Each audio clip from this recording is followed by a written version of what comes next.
What is good, guys? It is the Bluebloods here coming back at y'all with another 2-minute drill episode. We're talking all things recruiting today. So if you're not a recruiting guy, this might not be the one for you. You know what it be though, so you might want to check it out a little bit, like watch a little bit more. That's true. Recruiting should be your thing. So, listen, if you're watching this podcast in June, recruiting is probably your thing. You're probably a diehard college football guy. So we appreciate y'all, man. But also make sure to go check out all our 2-minute drill episodes from last week. We had a lot of playoff talk. So make sure to go check that out there about how we break down the 12-team playoff. We even give the Blue Bloods model that we would put. And this week, man, we got another 5 2-minute drill episodes. Vandy, the SEC in 30 days. Vandy episode is out today, too. So make sure to go check that out. Subscribe. Big thumbs up to this video. But let's get right into it, man.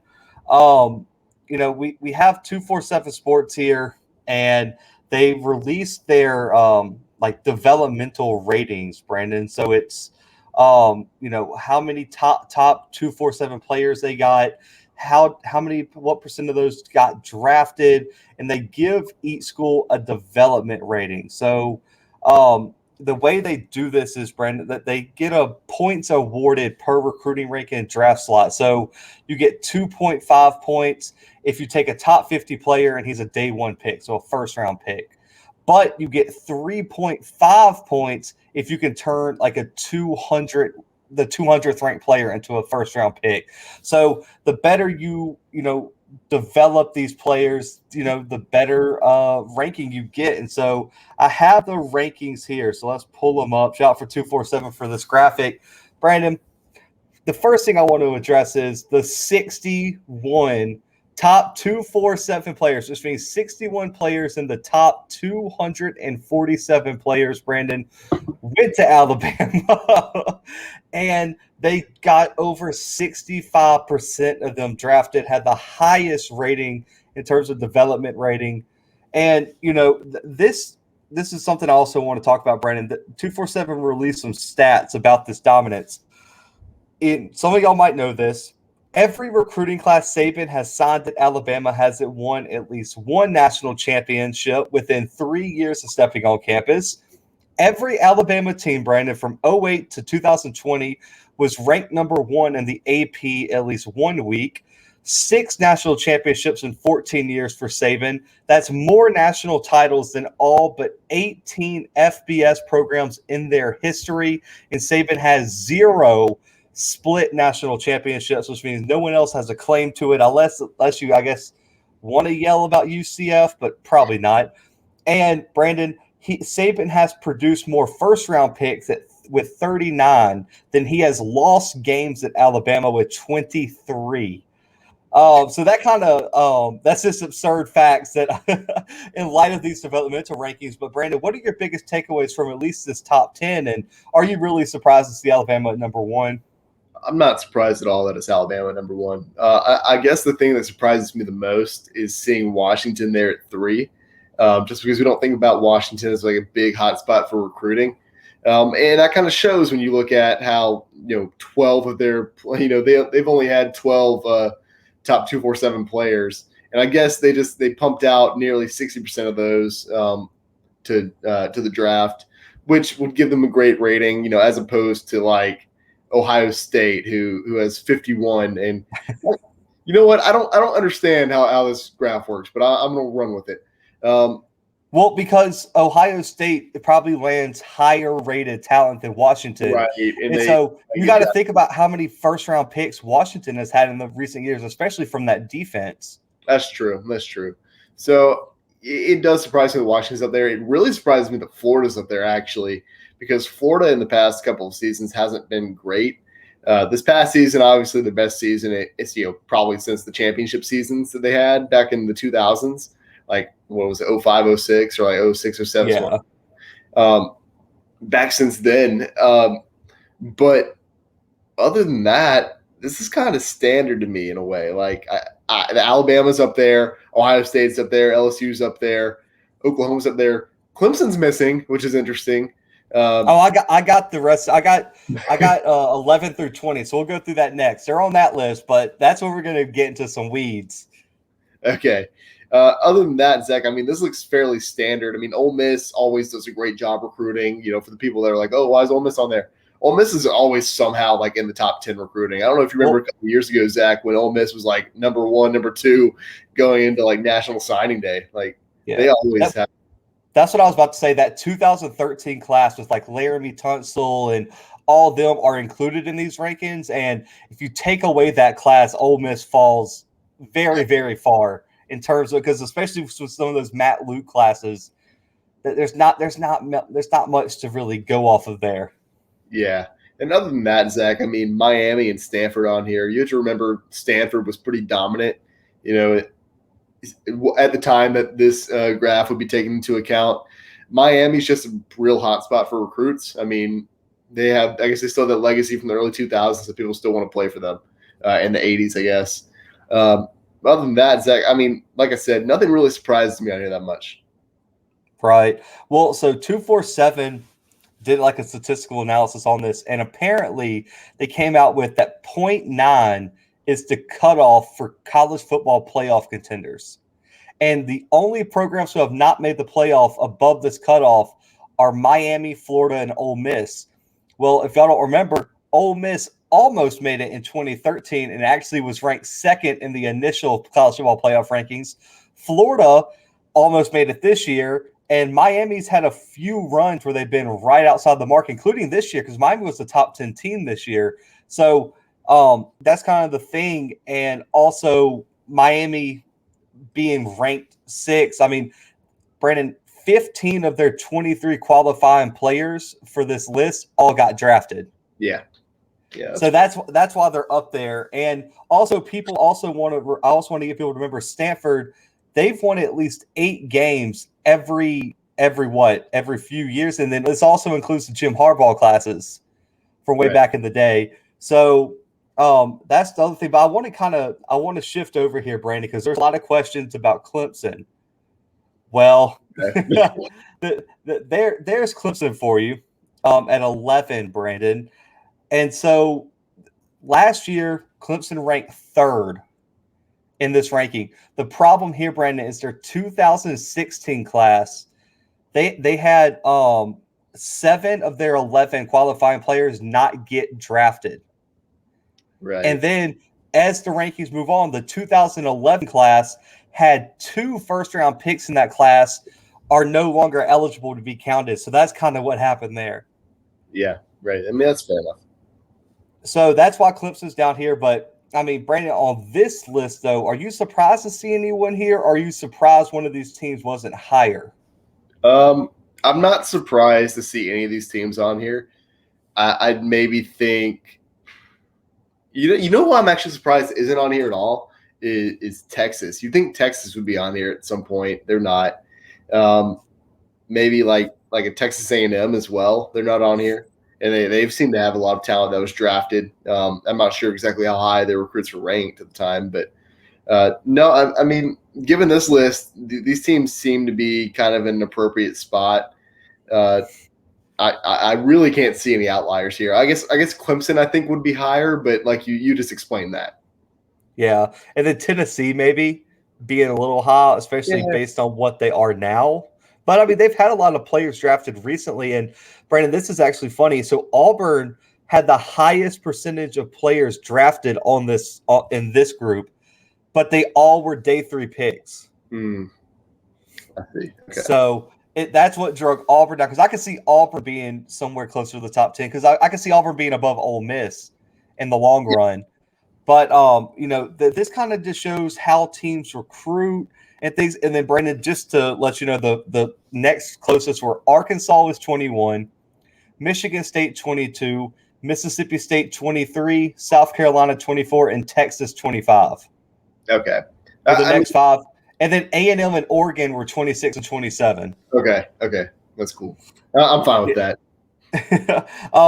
So Texas, the reason they were so low is because they only produced a single draft pick out of 10 qualifying players. Really?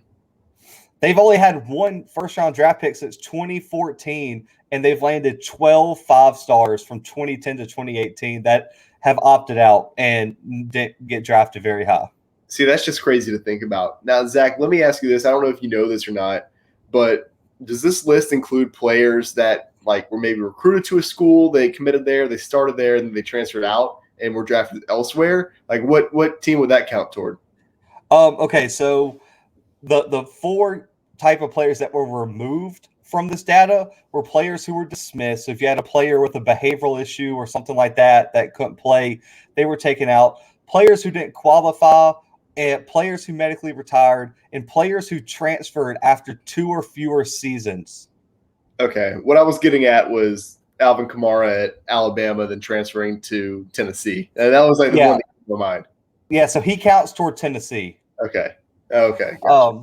So because he played less than 2 years, but someone that was like a graduate transfer would count for the university that they played for a majority of their career. That's how this data was reformatted. So Brandon, based on this, this brings up the question. I'll bring us back up. Do recruiting rankings matter in college football? That's such a.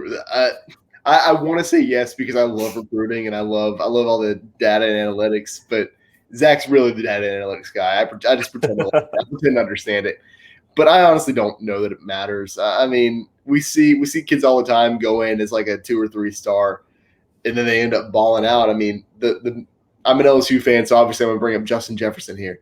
A 2-star player goes to LSU, gets drafted first round last season or last draft, like just seemingly out of nowhere. That happens just so often, and these recruiting rankings are so wrong most of the time. I mean, the point of a 5-star recruit, Zach, that's who they're predicting to be drafted in the first round. If you're a 5-star recruit, you're being predicted to be drafted in the first round in your draft class. And how often does that realistically happen? It happens, but obviously there's a lot more 4-stars out there because there's more than 30 of them, but we see a lot more 4-stars being drafted in the first round. We see more 3-stars being drafted in the first round than 5-stars. So I'm not sure that these recruiting rankings truly matter in the long run. So, I mean, so I'm trying to think how to word this. I mean, do you think they're overvalued by the media or undervalued? Because I think depending on what you listen to, it could kind of go either way. Because there's some people who think they matter none, which I think that might be too extreme. But there's also some people who I think they matter too much, like some recruiting analysts. Yeah. I mean, where's the happy medium? I mean, so when you're looking at someone like a Justin Jefferson, was that just did it have to do with where he played high school? Was it not big enough? Did it have to do with he didn't get enough coverage? Did it have to do with his position being overwhelmed? I mean, so I guess the question I'm kind of asking is, I mean, do you think they're as inaccurate as some people would like to think? Yeah, absolutely. I mean, in Jefferson's case, really what I think it is, I don't think that he was really highly touted as a recruit at all until later in his career. And I think the only reason he went to LSU is because his brothers went to LSU. I was talking about Jordan Jefferson, but they have another brother at LSU.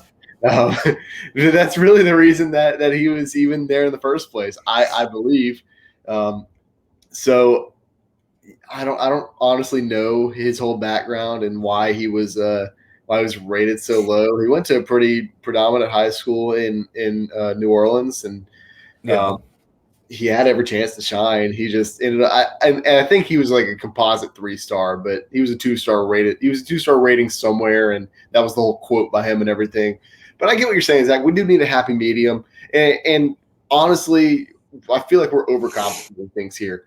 We don't need to look into it too much. We don't need to disregard it fully. I say we take these recruiting rankings as kind of a guideline. Obviously, yes, you want a 5-star over 4-star every single day of the year. That's what you're shooting for.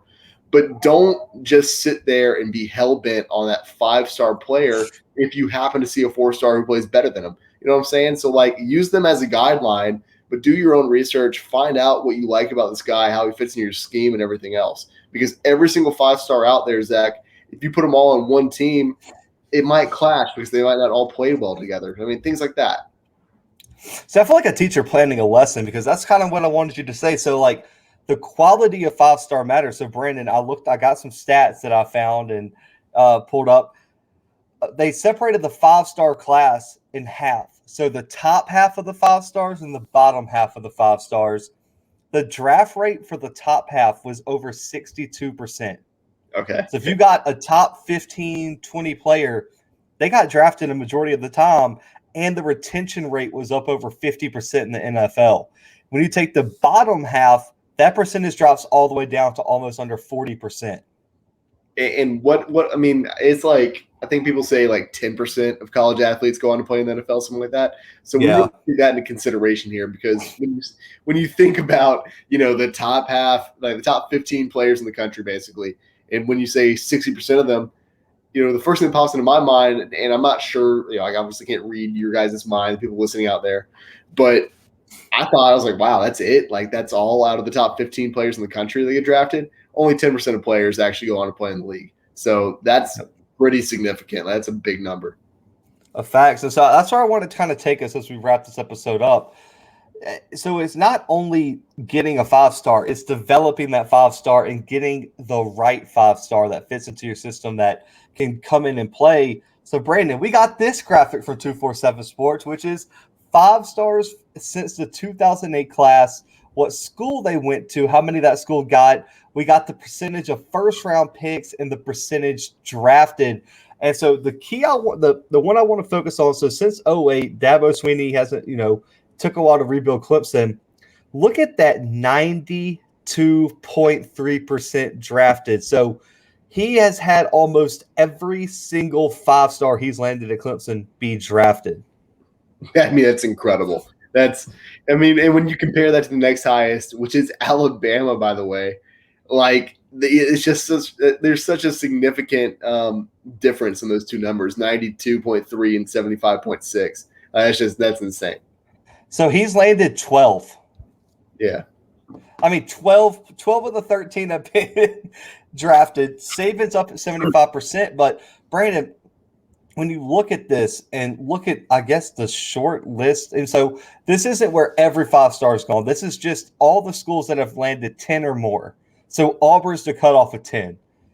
Brandon, this explains why the people think there's no parity at the top, because yes, look at the disparity of how many different schools 5-stars go to, but when you look at the top half, it's very clear why certain universities think, like, people think they dominate college football, because no one develops 5-stars better than the schools who consistently win national championships. Yeah. Look at Texas, 14 5-stars. They've landed more 5-stars than Clemson. 7.1% first-round picks and only 28% drafted at all. So that's crazy. I think that's 2 first-round picks. No, that might be 1 first-round pick and like 5 drafted total. Like, that's insane. I mean, Brandon, Clemson would almost tie Alabama for first-round picks. T. Higgins was the number 33 pick in the draft. If he would have been picked at 32, we'd be talking about Clemson being right there with Alabama. Yeah, that's true.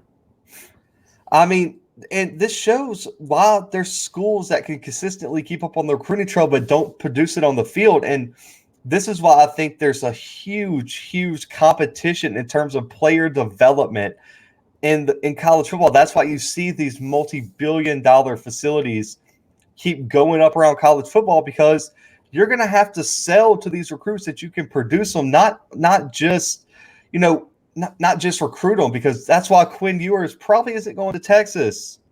That's a fact. Yeah, people don't think about that enough. He's going to Ohio State, who puts out 67% into the league. That's crazy. Or draft, rather.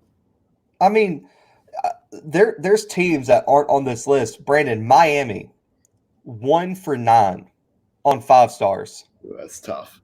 UCLA, 1 for 9 on 5-stars. Yeah. I mean, you have to – come on, man. I mean, and listen, how about Georgia? Brandon, what happens if Justin Fields stays? Yeah, that's true.